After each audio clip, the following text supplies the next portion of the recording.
Hey guys, Mike from Urban Automotive, Oakville, Ontario, Canada, here today with another series. We're going to call it a series of videos. There'll be a three-part.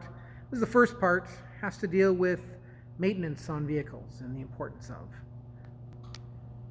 Mr. Drew, Hi, how are you today? I'm alright, how are you? What do we have in our possession today? So what we have here is a 2013 Mini Cooper. This one's a Countryman. We love them. Yep.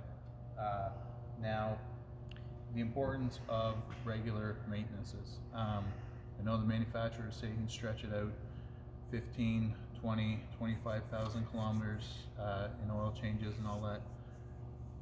Yes, if you're using really good oil, but if you're going past that, now these newer engines are intended for longer service intervals by like having timing chains that nobody really does a timing belt anymore.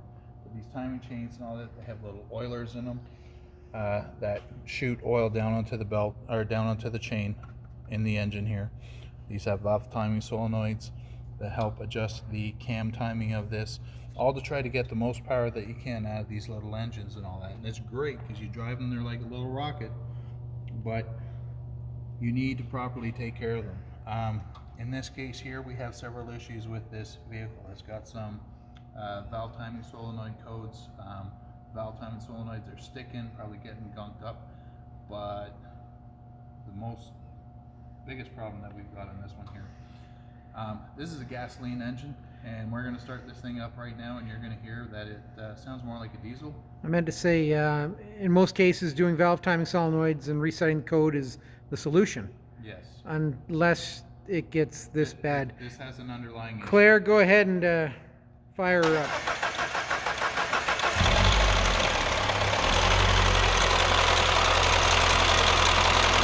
That is